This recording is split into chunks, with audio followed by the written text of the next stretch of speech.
Okay, we're going to get going here. So good afternoon and welcome to today's webinar, Essential Elements of EdTech Leadership, Part 1. Before I pass things off to our moderator, Dennis, to get things going and to make a proper introduction of the speakers, we do two housekeeping items. One, this webinar is being recorded, so you will all get a follow-up email in the next 2 days with a copy of the webinar and a copy of the slides that are being used for today's presentation. Additionally, if you have any questions during the panel, we will have a Q&A section at the end of the webinar. You can use the Q&A box in the lower right-hand side of your screen or the chat function, and you can send those questions to me, and we will answer them. Or if you have any direct questions for specific people, I can forward to them afterwards. But for now, I'd like to pass things off to Dennis. Thank you, Liz, and welcome everyone to today's event. We have a really terrific panel for you today. We're going to recognize 4 of the 8 winners of our 2014 Tech-Savvy Superintendent Awards, and then you'll have a chance to learn from their experience. This is the 14th year we've given these awards. The awards honor some of the nation's top school district executives for their leadership and vision in using technology to transform their schools. For those of you who aren't familiar with the process, we put out a call for nominations every fall, and then our editors narrow down these nominations to about 25 finalists, and then the final winners are chosen with the help of the prior year's winners. I'd just like to take a quick minute now to recognize all 4 of our panelists here at the outset, and then I will introduce each one individually, and you'll have a chance to hear from them. And then, as Liz mentioned, after everyone has spoken, I'll lead a short question and answer session with the panelists at the end. So the 4 winners we have on the call today are Dr. Dallas Dance, Superintendent of the Baltimore County Public Schools in Maryland; Dr. Christine Johns, Superintendent of the Utica Community Schools in Michigan; Dr. Kamala Patton, Superintendent of the Collier County Public Schools in Florida; and Dr. Stephen Webb, Superintendent of the Vancouver Public Schools in Washington. On behalf of everyone here at eSchool News, I'd like to say congratulations to all of the winners. I'd also like to point out that this year's awards program is sponsored by Lenovo, and next Wednesday at this same time we'll be holding part 2 of this webinar series where we will hear from the other 4 winners. So anyone who is attending today, if you haven't registered for that event but you'd like to hear from the other 4 as well, please register for that. So without further ado, I'll introduce our first speaker. Since assuming leadership of the country's 26th largest school district, Dr. Dallas Dance has focused on giving students a high-quality, comprehensive experience that equips them with the 21st century skills they'll need to be globally competitive. To this end, he has started a digital conversion that will give each student a digital learning device by the 2017-18 school year. Please welcome Dr. Dallas Dance. Thank you, Dennis, for the opportunity this afternoon and to be here with my colleagues. It's really a humbling opportunity and pleasure for me to be here. But these are some really exciting times in Baltimore County Public Schools. We have done some amazing work over the last 19 months working together as Team BCPS, and we're just going to talk a little bit about the main piece of our work, and that's really going through our digital conversion. And we'll start off by just talking about the fact that when you think of the word STAT, which is Students and Teachers Accessing Tomorrow, it was a term that was branded by our students because, in essence, it means immediate. It means we want it now. But when you're going through any type of digital conversion, one thing you have to do is to really figure out why. And what really drove us to this is when we start looking at all of our classrooms, many of our classrooms across the country, but even in Baltimore County where we have some of the best teachers and most amazing teachers in the country, many of our classrooms still look like this. And if you think about what do we want our students to know and be able to do in our classrooms, and the fact that we really do believe that all means all, we have to define that. And so the way we've done it as a school system is we've really taken a close look in terms of just who we are.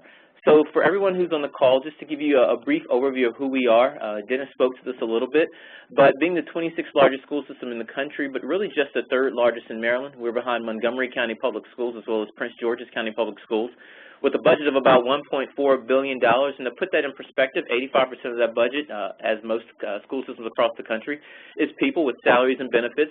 but 108,000 students, and we're expected to grow over 7,000 students in the next 5 years. Just like other traditional suburban school systems, we're a majority-minority school system in terms of our enrollment, and close to 50% of our students qualify for free or reduced lunch. But we really started figuring out the why behind this work, and we started with the question of what do kindergartners in 2014 need to be successful in 2032, or even when they graduate from college. And we know that the core knowledge of math, science, history, English are going to be really, really important, but really what are those soft skills that we want to make sure kids know, those creativity, those analytical, those innovative skills, but really those collaborative or even communication skills. How do we make sure that we really hone that in with our work? And so we created Blueprint 2.0, and this is the work that we did together during the 13-14 school year. I had the unique opportunity to follow a very successful superintendent. Dr. Joe Harrison had been the superintendent for 12 years preceding me. One of my colleagues who's going to present next, Chris Johns, who is literally in Utica, had an opportunity to work with Dr. Harrison, and under the Blueprint for Progress, some amazing work happened.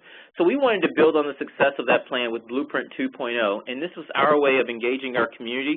We had over 1,800 individuals involved in creating this plan together. We had over 150 community meetings, had an opportunity to visit every single school and speak to really what really drives the work that we do. And so you will hear folks talk about the academic safety, communication, and organizational effectiveness of the plan.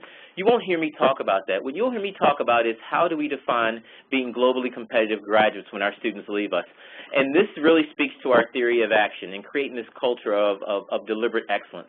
And what our theory of action really says is that in order for students to graduate globally competitive, two things must exist. First, we got to have a digital learning environment in every single school for every single student in every single community. And this clearly means going one-to-one across the board in K-12. And then the second part of that is how do we give our students access and opportunity to learning a second language prior to graduation? So when you think about our theory of action, those folks who are outside of Baltimore County kept saying to themselves, you guys are crazy. But if you're inside Baltimore County, we really noticed that this was doable because it was something that the team did together. But the biggest part of that work is really STAT. And we really, through STAT, branded it with our students and really looked to 8 different conversions. So we know that there is a curriculum conversion, which means that we did not start with the device at all. As a matter of fact, out of the 19 months of planning we've been doing, the device only came up within the last 4 months. We really started our curriculum conversion, and with the transition to Common Core and the Maryland College and Career Ready Standards, it was really what do we want our students to know and to be able to do in our classrooms. And then the instructional conversion is how do we want our teachers to change their way of teaching? How do we want to make sure that they're facilitators of learning, we get them off of being the sage on the stage and really focus on what we want them to do in order to facilitate those higher levels of knowledge for our students. The whole assessment conversion, we wanted to have a real big conversation around getting away from paper and pencil tests. We really focused on how do we make sure that our students are really being assessed in terms of mastery 24/7. The biggest part of this was our organizational development conversion, and the way we've looked at it as we're not just focusing on teachers and principals, but really from the Board of Education all the way down to folks on our business services side, whether you are a bus driver, a school nutrition supervisor, or worker, what is it that we need to make sure you know to make sure that you're understanding your role in making sure that our digital conversion worked. There was an infrastructure conversion that we went through. We have 173 school centers and programs in Baltimore County Public Schools. When we got here, we had spotty internet and wireless access. Principals had gone out and purchased their own wireless access points, so of course you realize it was spotty. We had PTAs doing fundraisers so that their schools could become wireless. And what we said is that's not the responsibility of our schools or our PTAs, that's our responsibility. And through the infrastructure conversion, 80 schools will be wireless by the end of the school year, but at the end of next school year, all 173 school centers and programs will have wireless access. There's a policy conversion to make sure that we're in compliance with federal and state law, but also making sure that our students and our employees were safe. A budget conversion where we literally went line by line and said, what can we centralize versus what do we need to have new dollars for? We were able to leverage the buying power of a large school system and figure out how do we save and redirect resources to making sure it worked before we asked our county for additional resources. And last, this whole communications conversion, because anytime you throw a name to any initiative, regardless of what it is, folks will throw darts at it. But we want to make sure that we're making sure that folks have the most accurate, timely, relevant information on the front end, that we have a repository of how they understand what we're looking to do and what we're not looking to do, so they get the most updated information through our communications conversion. while this is germane to our school system, what we believe is that through work, I was a teacher in a one-to-one school system, I was a principal in a one-to-one school system, and now as a parent in the one-to-one school system, we believe that we can take these 8 conversions in any school system or school that's looking to go through a one-to-one conversion. They can take these 8 conversions and figure out how to make that work for their way. But again, the why. You know, leveraging technology allows for anytime, anywhere learning, so we related this to adults. The fact that as adults, we do some of our best work in the evenings, on weekends, and so how do we allow anytime, anywhere learning for our students? Because they're powered up before they even come to us, because it aligns with who they are. Our students know, they know how to leverage technology to actually find information. How do we then use that information that they already have access to figure out additional new learning for our students? But also, it allows for personalization. We realize that with classrooms of 28, 30 students in classes, that every single student is going to be on a different page every single day, and we want that. But we want to make sure that the experience is personal to them.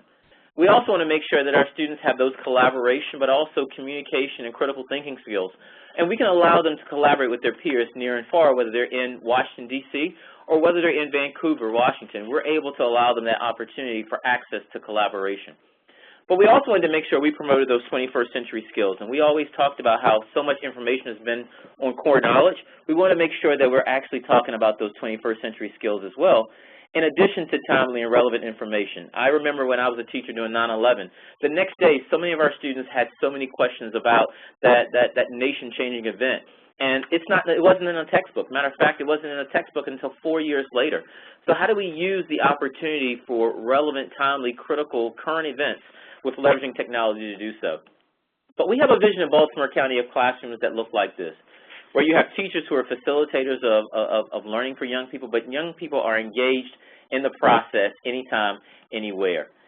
And so being deliberate in our approach, we knew that this year we focused on 3 main things. One, the community awareness around it. While you'll hear around it being a Baltimore County Public Schools initiative, this is really a Baltimore County initiative. We've worked with our public libraries to make sure wireless access is there.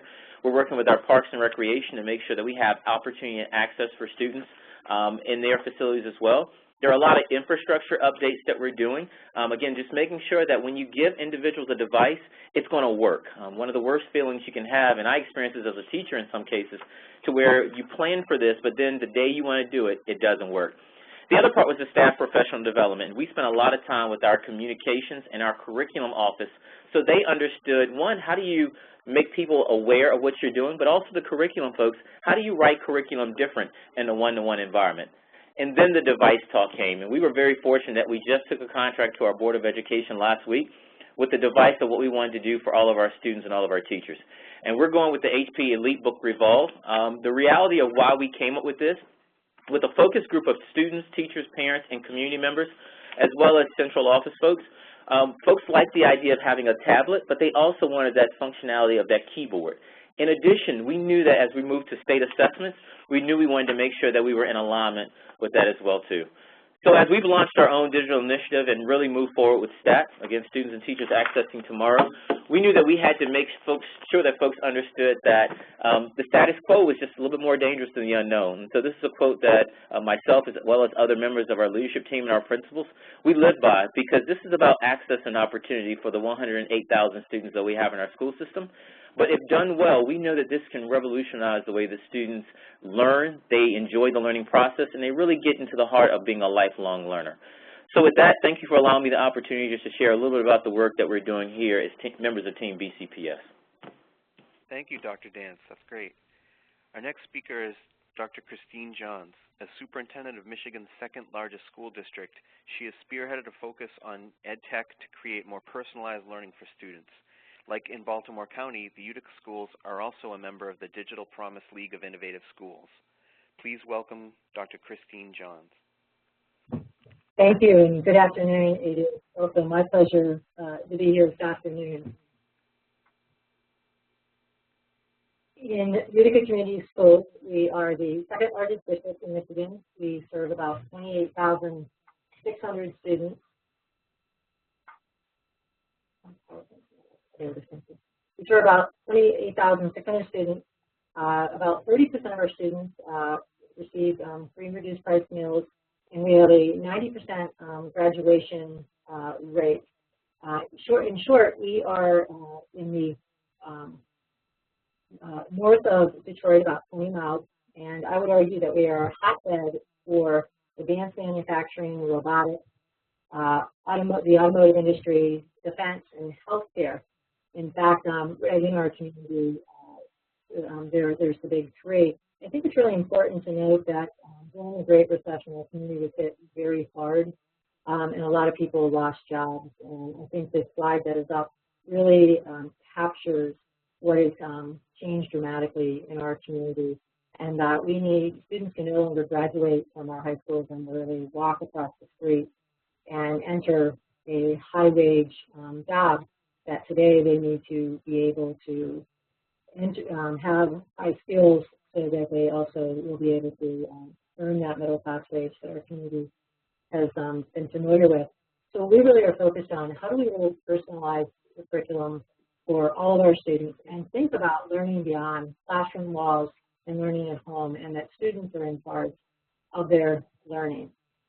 And again, it's about really making sure our students are preparing for post-secondary education, and they're really able to compete at a global level. And one way we think about this is that this really is an always-on connected world, and our students need to have access to it.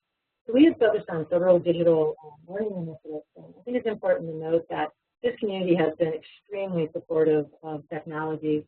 In fact, over the years, my predecessor and others, they have been able to pass several bond issues, which requires a vote of the people. And most recently, in 2009, we had a bond issue for $112 million, which has allowed us in the past 2 years to upgrade all of our wireless so that every classroom space, students are able to use devices. We also revised our technology plan using a research-based framework, and have implemented personalized blended learning throughout our elementary schools, and have done a number of design changes at the secondary level. So as we move forward, we really want to ensure that since we've had a fair amount of technology already in our schools, and we were in a great place, really focused on how are we learning with the data, and is it using a research-based framework. So we used the CASE framework, which we're able to survey students, parents, teachers, and administrators. And the idea is to assess, what is the readiness in the classroom? Do we have access for teachers and students? What are the skill sets of both teachers and students, so we know where to focus? And then in terms of the environment, the beliefs of our teachers, et cetera. And just a quick snapshot this is a snapshot of the data that we were able to collect from our teacher students in the survey. And as you can see, the great news is that 87% of our teachers believe that our district encourages technology use for teaching and learning. At the same time, you can see that 70% of our teachers, as it relates specifically to technology, there's a need for capacity building and professional development. Another area that we discovered while we have great capacity is that we really need to focus on internet safety. This was something that, as I spoke to parents throughout our community, we're very concerned about. So we began thinking about digital citizenship. Again, as we collected the data, just framing this, what were some of the other things that we did? So, for example, in school environment, we recognized that we listened to our teachers, that what we thought we were doing, we needed to relax the filters somewhat so teachers could have access to great learning videos and other things that they wanted to support. The other thing is we know that if we want teachers to use the technology, because of the recession, we've been impacted very much by budget reductions. So we reorganized our technology support to make sure that our teachers have the support they need in the classroom. And then we focused on the development of the skills of our teachers and students by supporting our leadership team and building their capacity. We also empowered our media center teachers, a number of steps. In the classroom, we really started implementing adaptive digital content in 4 subject areas, and then we also have been using assessments as well. We're also beginning to help our families. While we have a fair number of families, over 60% of our families have access at home, based on our survey and our data, what we recognize in our community, that with families of 4 and 5 children, often there is only one device. So as we start to think about how do students access homework assignments, we may not be at that readiness level. So we continue to work with our community to build that capacity in our schools as well as at the home. And this is just, again, a quick snapshot of the data dashboard in seeing where we are in those areas. So, in several areas, we're advanced as a district, and another area in the environment, we're proficient. But we really, in terms of what's happening in the classroom, there's opportunities for us to continue to work with our teachers and our students in developing their skill sets in the 4 C's and digital citizenship and assessment. In terms of the elementary schools, in terms of digital learning, in kindergarten and first grade, we launched an initiative over at the kindergarten level. 80 schools is where we started, in 80 kindergarten classrooms, 25 elementary schools, 80 classrooms.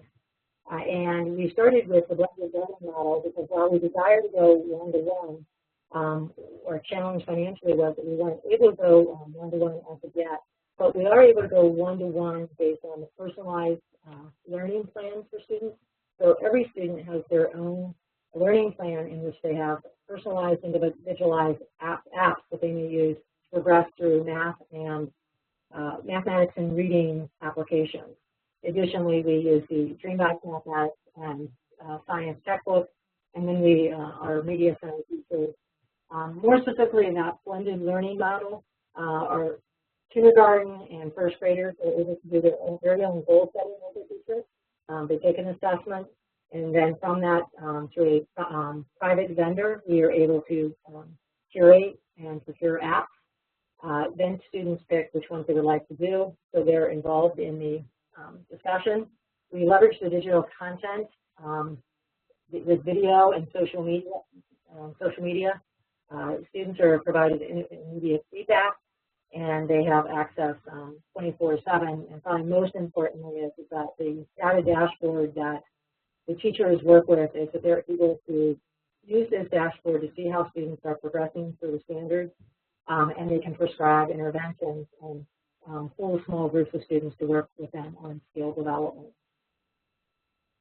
Dreambox is just one of the pieces of digital content we added because it basically is game technology, and it allows students to progress at their own pace, again, and is part of the classroom throughout our elementaries.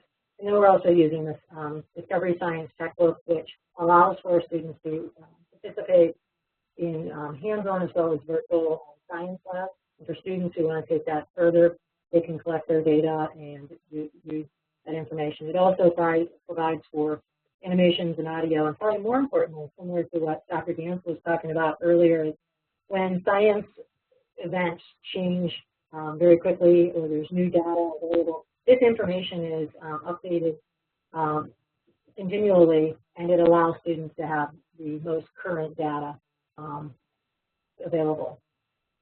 The other thing that we have empowered in order to expand the vision and make sure that we're able to build the capacity of the district, we have empowered our media center teachers to be the key leaders in our school, along with their principals.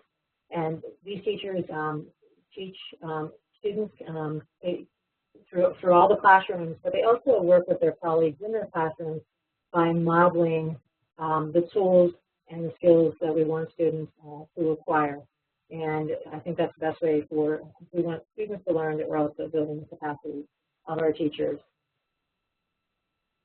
At our junior high schools, we have junior high schools that are grades 7 through 9, and we are focused very much on, again, the digital literacy and media design, as well as exploring design and engineering 1 and 2.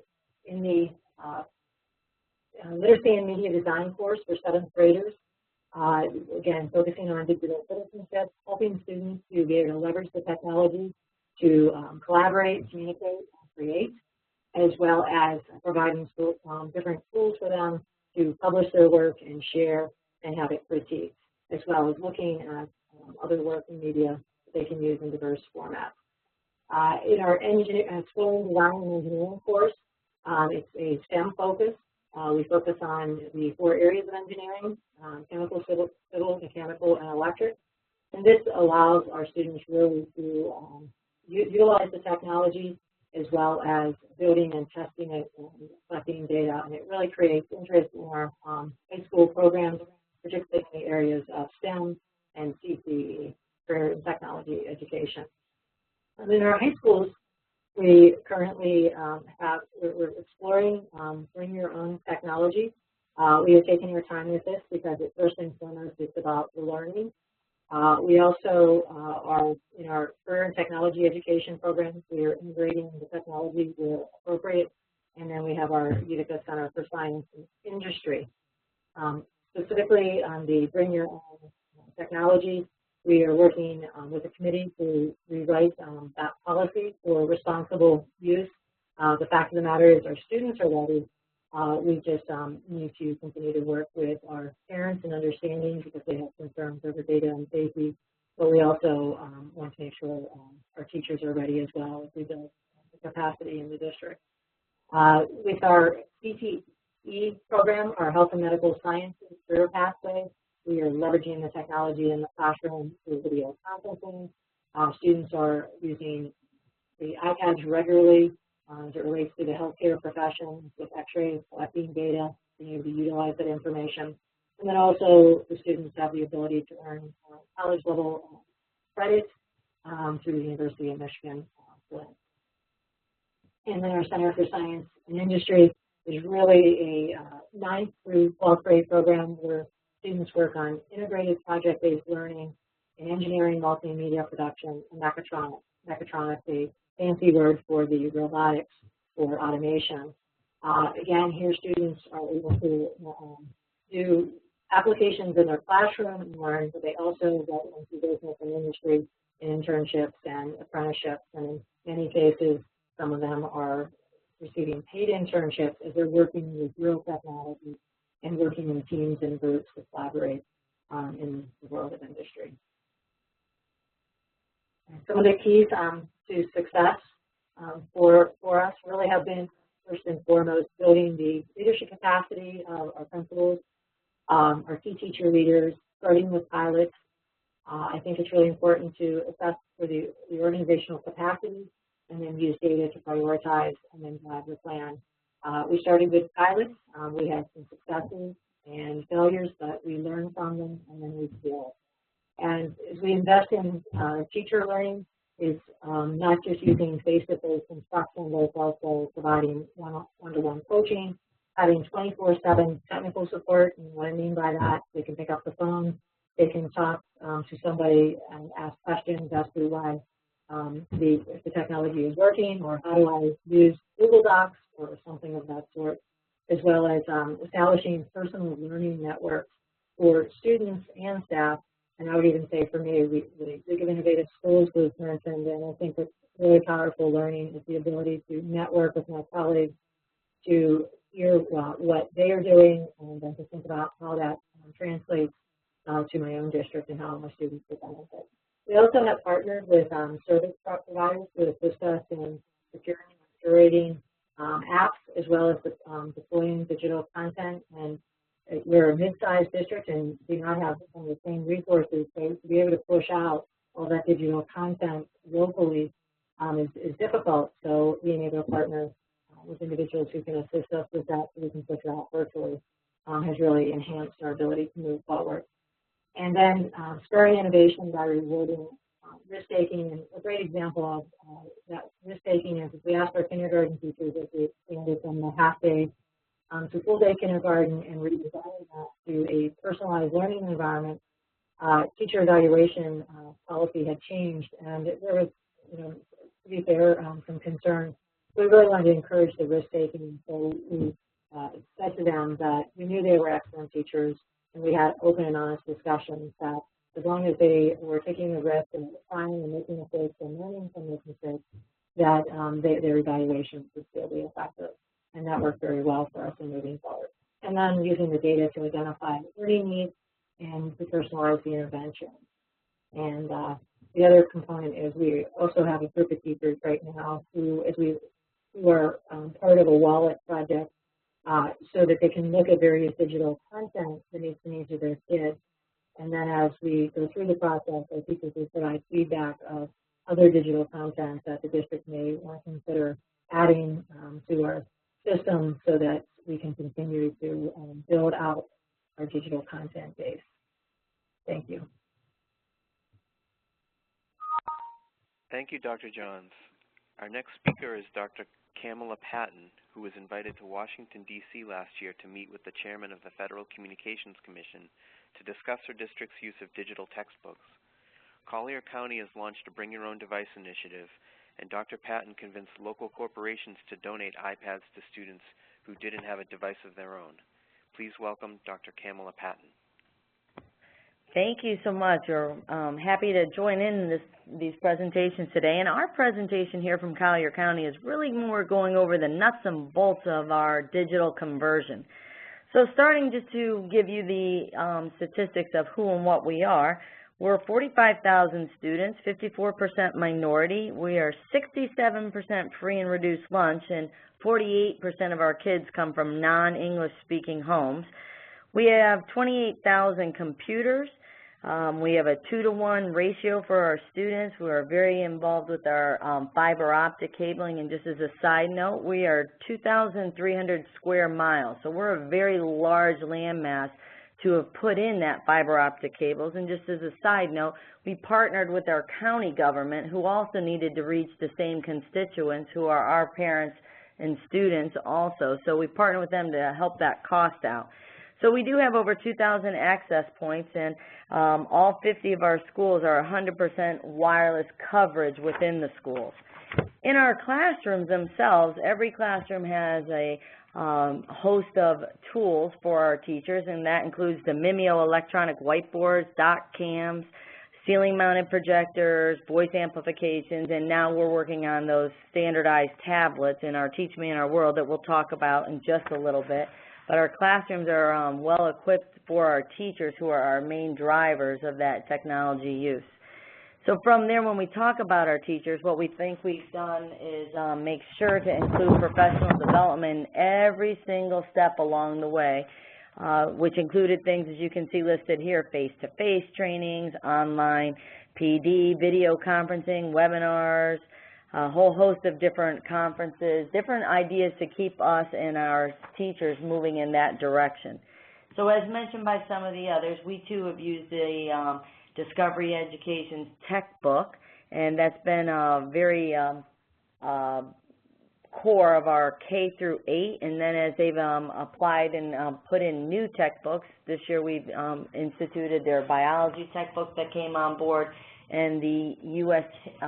Civics textbook, and we're looking forward to their launch of their math textbook to see where we can go in that next phase. But the textbooks have helped us out a lot in working with them.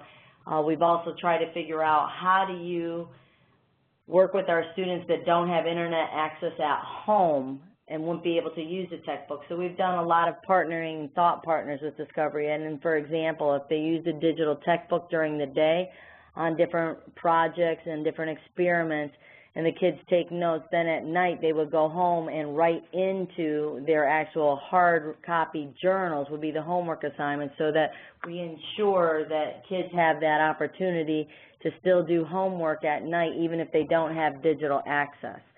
So moving into another direction in our classrooms is that we've called our project here the Teach Me in My World project, and that has to do, in this particular case, we had a need for end-of-course exams and coming into our high schools, and it was going to be a graduation requirement, and just knowing our population of students, many that still have learning gaps, we wanted to tackle our high schoolers and went out to a local business that we went to ask for one set of iPads, and they purchased a set for all of our schools, and in that learning mode wanted to have a classroom set, and as soon as the teacher started using it, they went from classroom to actually a set of 5 and 1 for the teacher. So sets of 6, ultimately, 1 for the teacher, 5 for the students, because they wanted that work of the collaboration done in that bio, Teach Me in My World.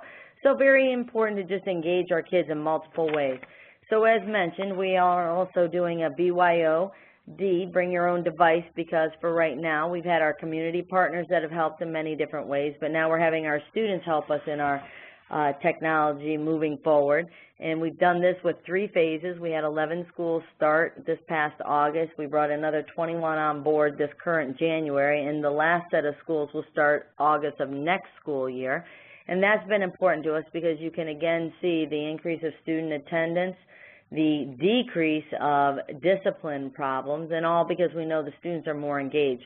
So helping us with that was our responsible use policy, not an acceptable use. We want to put the responsibility onto our youngsters and to their parents, so we now have a responsible use agreement. So that's been a big help for us in getting that word out. Also, we leverage our video conferencing here in a new way these last 2.5 years. We've had video conferencing, and you can see the dual screens here in the picture. So 26 of our 50 schools have dual screens. Everyone else has the one large screen.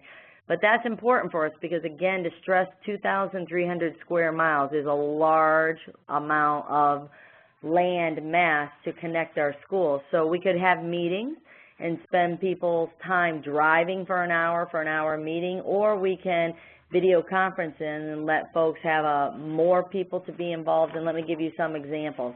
Our data dialogue. So on the screen on the left you would see this is where we have cabinet members sit with our host of school administrators. So at the school site on the right in that picture would be the principal, the assistant principal, a dean of students, their leadership team, reviewing their data. We would never be able to pull them all out of their school for a 30-minute individualized chat with those folks. We also use it for, on the right of the screen, our entrepreneurial course, and that we just started this year with our all high schools have an 11th grade entrepreneurial course, offered it during 7th period only, so that we could then ensure that once a month we bring an entrepreneurial person here from Naples to be able to sit in and talk to all of our youngsters in our schools. Otherwise, those further out schools tend to get left out. So that's helped us, and then since it's the end of the day, we keep the teachers 30 minutes once a month as a professional learning in that entrepreneurial course since it's new, so we can touch base with them every month, and it's not inconvenience to teachers, again, to drive an hour for a 30-minute meeting and drive back.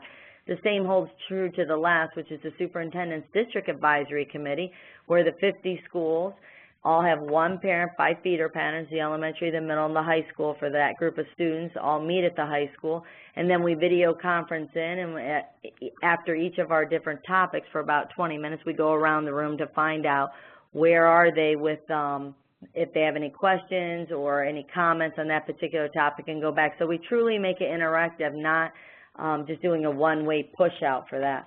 So that's a way that we've also then be able to engage our 50 parents.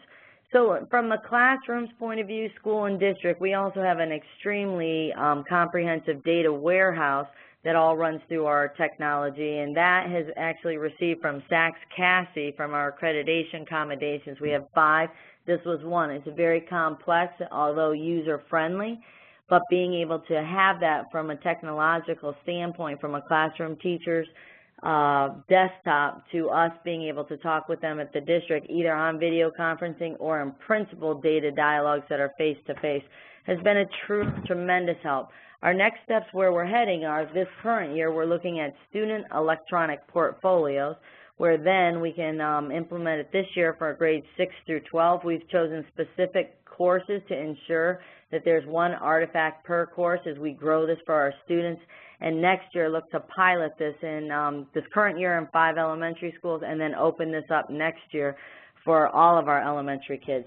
Moving on to our district platform that reaches out is an iConnect platform. So our iCast, just quickly, is really what you may see as like this, a webinar where it really pushes out, but that allows us to push out information to principals and assistant principals together. Otherwise, again, we don't pull them out as one separate group during the year. We'd have the buildings uncovered. So then we determine which things are face-to-face and separate principal meetings and AP meetings, and then which things we want them both in the same room to talking, and then they can pull in a treasurer if we're talking about accounts or whatever. iBriefings, we've eliminated the ability for any district person to just send emails. Otherwise, they were overwhelmingly and bombarding our administrators at the school. So once a week, a whole series of the notifications go out, and principals can plan to see that. eye recognitions are just a simple feel-good with any of our employees that send us in, and then weekly on Friday mornings we send out just to let them know what's happening. Eye Secure allows us to have an electronic format for all of our hurricane information, emergency information, and so each of these different pieces of the platform are an important part of the district's work, but they're all just listed for a page. And then traditionally, like everyone, have a district website, but we've tried to make ours a little more interactive. So under the What's New at 3 times in the year, we're always looking for, and community knows to look for, give us spending reductions at a certain time, have input on the school calendar. So, and we're just in the middle of changing that again, but it's standard way, but still what you do with that standard website is what's important. And then lastly, what we just talk about as we close out is the different forms of communication. One is a very simple electronic newsletter that goes out monthly, exactly the first of the month at a particular time, that's also interactive with websites that they can click to, information if we're coming back to it. But that helps us reach our 27,000 folks, either parents, community member, business community people, but that allows us an easy access. And then finally, with social media, we also obviously have a Facebook account and Twitter, but just happy to share more our nuts and bolts of our digital transformation. Thank you, Dr. Patton. Our final speaker today is Dr. Stephen Webb, whose district's strategic plan calls for the creation of more flexible learning environments powered by technology. He has overseen the restructuring of Vancouver's IT department to strengthen the connection between IT and curriculum, and he has led a number of initiatives to streamline district operations as well. Please welcome Dr. Stephen Webb.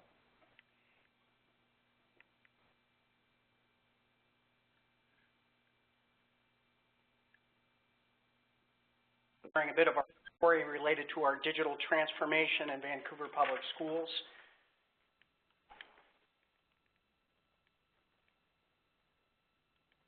Sorry. Let me tell you a bit about Vancouver Public Schools and the students we serve. We operate 35 schools and several specialized programs with about 3,200 full and part-time employees. I like to describe Vancouver Public Schools as an urban, suburban school system. We've got many characteristics of a large city district, including higher levels of poverty and mobility, which, as you know, is a toxic combination that negatively impacts student achievement. Since 2004, 2005, the percent of students eligible for free and reduced price meals in our district has increased from 39% to 54%. That equates to thousands more students experiencing the effects of poverty in less than a decade. Some of our downtown schools have an excess of 90% free and reduced price meals and 40% mobility rates. So we are as urban as many large urban school districts in the country. We also serve an increasingly diverse population with a growing concentration of immigrants, especially Spanish-speaking families. 20% of our students come from homes where a language other than English is spoken. We serve over 80 different languages in our schools. Vancouver Public Schools has a history of engaging stakeholders and visioning strategic planning to create better outcomes for students. To that end, in November 2006, the Board of Directors authorized the superintendent to initiate a strategic planning process that would build upon the accomplishments of the district's first strategic plan. We call our second generation strategic planning process Design 2. That effort was launched in January of 2007 with the board adopting the final plan in January 2008. 4 strategic priorities were identified by this community, and they're listed on this slide: knowledge, creativity, and performance, culture and capacity, relationships and connections, and time and space. We're here to highlight just one area of our community's strategic vision.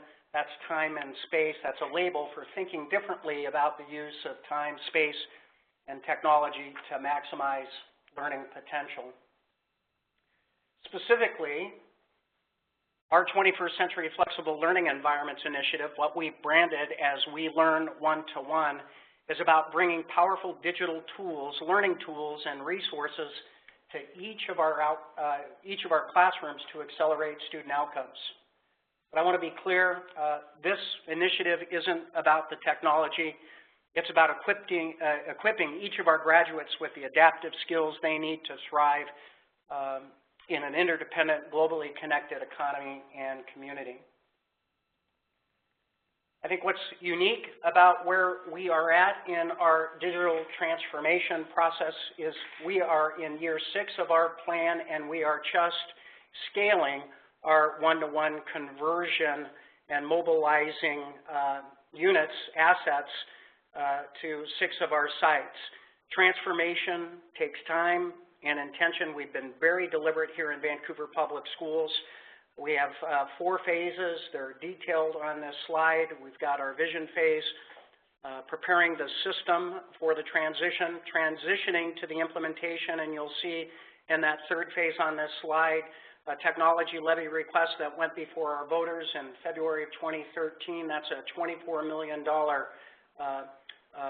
measure that received nearly 63% of support from our community.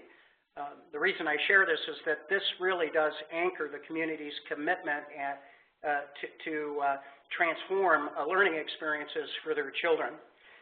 Over the next 5 years, we intend to deploy 18,000 mobile learning devices to students in grades 3 through 12 so that they have access to these mobile learning tools and digital resources. As this graphic shows, the one-to-one rollout plan occurs over multiple years to reflect the 6-year cycle of those technology levy funds and to provide students and teachers and parents with the support and training they need for the results we intend to achieve.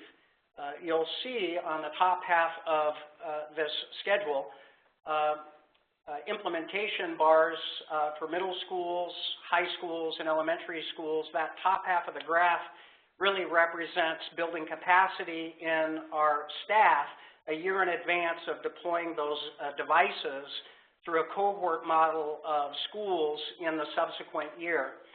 So we deploy professional development, we build capacity, we provide resources so that all of our staff are ready in year 1 of implementation when those devices are deployed to our students. These fundamentally are our goals. We do not see this initiative as a standalone. It's fully integrated. We're fundamentally about ensuring that these technology resources improve instructional quality and improve student learning. Clearly, we want to be sure that we're developing safe, responsible, and productive digital learners. And, of course, we're trying to address the digital divide and the equity gaps that exist in our community and extend learning in a 24/7 context. We've also got to create ubiquitous leadership so every team can act with focus and coherency to advance our strategic vision. With the goal of creating capacity and sustainability, we've developed a hybrid of school and district support and leadership for implementations, and you'll see on this slide that includes the principal, a teacher technology lead at the site, someone that has been freed up to provide support to their colleagues. Our teacher librarians have really served as digital mavens in Vancouver Public Schools, a tech assistant that really provides support on the hardware and software side, and an instructional technology facilitator or an instructional coach on a full-time basis in those schools. What we know about best practice in professional development is that it's collegial, it's ongoing, and it's job embedded, and our professional learning systems are designed with those principles in mind. As I said, teachers receive devices the year prior to the student deployment of devices at their school, along with initial professional development. You can see on this slide 40 hours of professional development over a 2-year sequence, including a summer institute boot camp, the ongoing training with a job-embedded coach and mentor, and of course we've got professional learning community time where colleagues gather to share resources and strategies. Supporting the success of this initiative requires a continued focus on communication and community engagement. This helps us ensure a shared vision and priorities for technology as a teaching, learning, productivity, communication, and collaboration tool. it also fundamentally demonstrates return on investment to our parents and patrons who have generously stepped forward to support increased funding in order to bring this vision to scale. We're not alone. We've connected with like-minded school districts and leaders engaged in this same work. And for our listeners, I would encourage you to network not only regionally but across the country. There's a lot of great work happening around this digital transformation and digital conversion vision. Here are a few nuggets to consider. First, keep this student-centered, make decisions based on what's best for students, even if that means more work or changes in the status quo. Second, yes, and this is about plussing. I know that Dr. Dance talked about the policy conversion piece during his presentation, but we've got to look for opportunities rather than challenges. We've got to resist temptation to immediately see barriers. We've got to unleash the creative power and potential of technology to transform teaching and learning experiences. Third, calculated innovation. Rather than being the first adopter, be the best adopter. This is about creating the culture to enable each of our employees to take enlightened risk from an informed place. And then finally, go slow to go fast.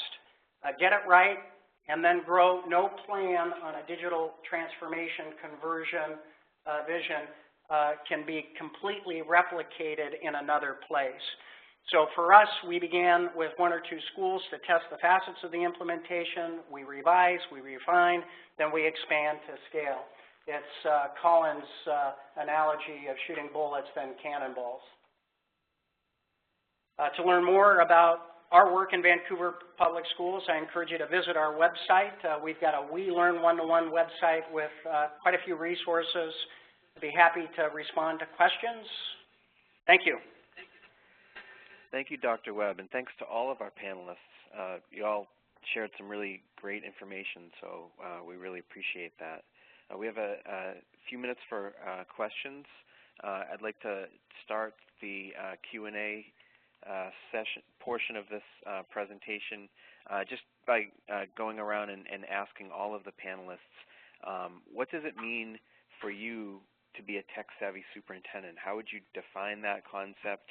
And what would you say are the key skills that district leaders should have in order to lead effective digital conversions in their districts? Dr. Dance, could you start? Yes, very quickly, and again, for me, it's humility to just be recognized with 3 of my other peers and 4 of the other who are going to be on next week.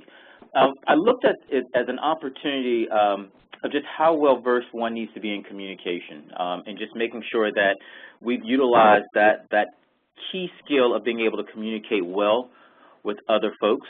And it's important because I think when we look at our schools, we all realize that we're trying to get to true engagement of young people. How do we make sure they're taking ownership of their learning process and the learning experience? And if we're talking about creating those lifelong learners, we have to make sure that we take the opportunity in pre-K through 12 to expose them to as many technological opportunities as possible, but not just for the sake of technology's sake. And I think Steve, my colleague from Vancouver, mentioned that, but really making sure that we have authentic, genuine learning experiences for young people. So I just use this as an opportunity to really talk about the reason why we need to make sure all of our students have access and opportunity to these types of devices. Thank you. Dr. Johns? I think I concur with what Dr. Dance has said. I think it's important that we understand who our students are and how they are learning and how they connect in their world. I think listening to the voice of the students becomes really critical. I have a student advisory, and when I talk to them about their learning and how they leverage technology, clearly our students are already there. I think it's listening, and then I think it's communicating what also is possible and helping parents and our community understand the investment they're making in our students for their future. And I think you also have to address the equity and access issues for all learners. And I think for superintendents personally, I think you have to be a key communicator, but also the key learner and leader in the organization. And by modeling the skills as well as empowering others so they're able to lead. Thanks. Dr. Patton? So yeah, I again agree with what everyone's saying, and just to add a couple additional comments, that I do think that superintendent definitely needs to understand and really enjoy too the latest digital tools that are there, find out those in both, you know, our personal and academic worlds for kids. But it's really about what's been said. It's student engagement. When you can take even our very best teachers and then still have kids using digital either content or digital tools to even get deeper, you can just see the difference in that classroom. And also, as kind of been mentioned, it's really like the 4 C's, as they call them now in the 21st century, the creativity, collaboration, critical thinking, and communication, and the digital world's enhancing that for our kids. And always from our seats, too, remembering when we look at districts-wide, thinking of the spaces and places for kids to learn, because it can look different in different schools, but looking for all of our kids. And then I also just think, you know, what's been mentioned, what's so key is that the kids are digital natives. There's no question. This is just second in their world. And that communication of what we do is really the key skill. And again, just want to close out with the same two comments, or the same comment that the other two have mentioned. It's equity and access. It's that it is our job to be sure that we don't create a bigger digital divide, but instead we close the digital divide, because it is what's right for our kids. Good. Dr. Webb, anything to add? Yeah, I would just say, first, I'm honored and humbled to be recognized with such a terrific group of thought leaders engaged in the same work across the country. Fundamentally, our adaptive challenge in public education really is to take mass customization to scale. I mean, if you think about this, we have become such a consumer-driven culture. There are expectations that families have, that children have related to this whole notion of personalization. And we have to understand the power and potential that digital technologies possess in accelerating student achievement outcomes in a way that gets at this notion of mass customization. And our kids, our families expect that kind of deliverable. And so fundamentally, our challenge then is to think in ways that enable us to unleash creativity in the system, leveraging technology to get at personalized outcomes for each and every student. Thanks. Dr. Dance, I was intrigued by what you said about making the status quo seem more dangerous than the unknown.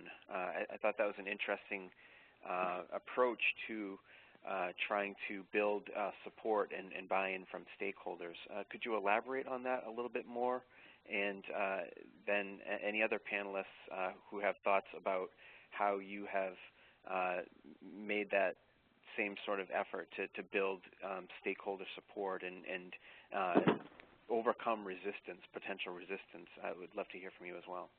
Well, thanks, Dan, and that's definitely not one of my quotes. That's John Carter's quote. But we've adopted it here just because, you know, folks know it's a risk. Folks know it's a positive risk as well too, and folks know that it's the right thing to do for each child.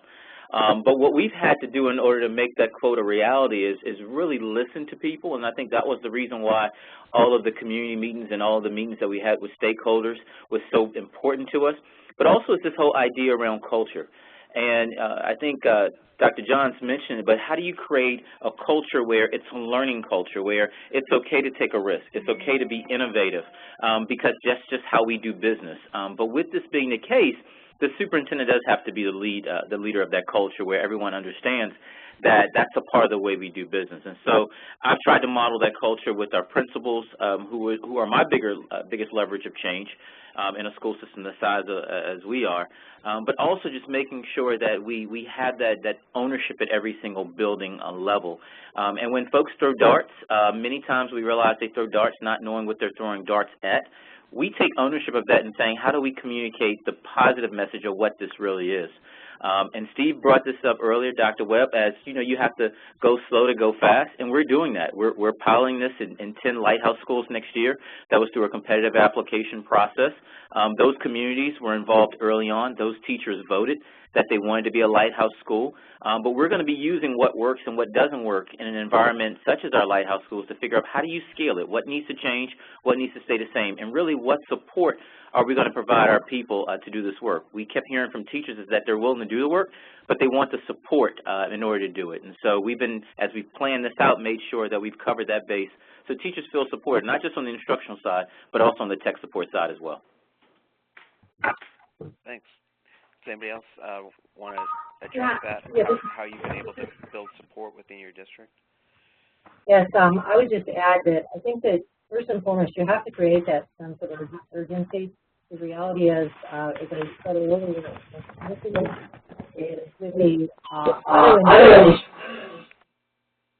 and the challenge is, the fact of the matter is, the jobs of tomorrow are going to be very different, and my community understands that. So we actually engaged our community through our Citizens for Education project as we were ready to put forth to our voters a bond issue.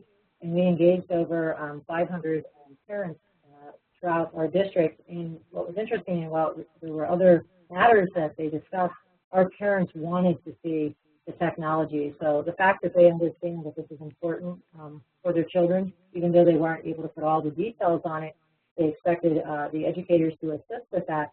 The great news is that many of my teachers are also parents in the district as well. The other way we have move the agenda forward is establishing advisories with teacher leaders as well as principals so that they're involved in setting the agenda.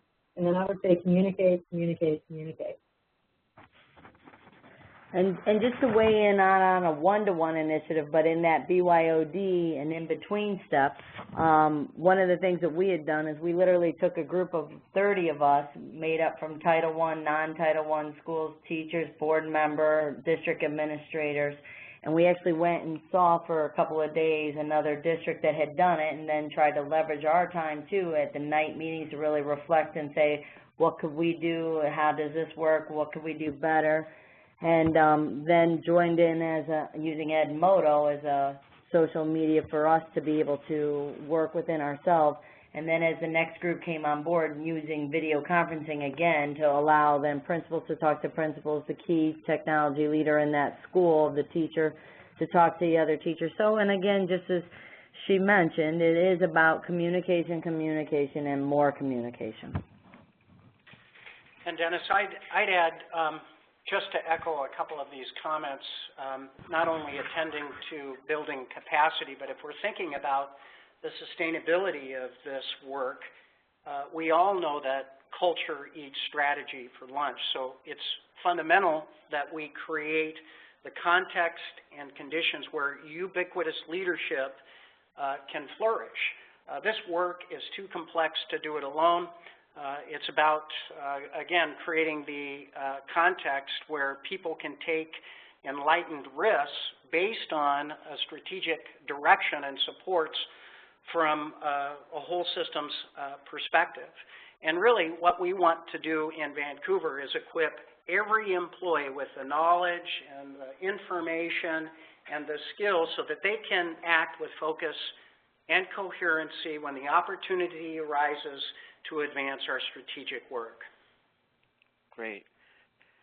We're out of time, but I want to thank the panelists, all the panelists once again. You're doing terrific work in your districts, and we're really glad to be able to share that with our readers and today's webinar participants. I'll turn things over to Liz now for some final messages. Okay, just a few things. As I said at the beginning of the webinar, this webinar was recorded, and we will be sending it out in the next 2 days with a copy of today's presentation in slide version. So just to let you all know that, so you don't have to send me in emails asking for me to send you it. You will get a copy of the presentation. Also in that email, we will send you a link for the registration for part 2 of this webinar series. And as to remind you, it's the webinar series. Part 2 is next Wednesday, same time. So thank you all for attending today, and we look forward to seeing you again in the future. Thank you.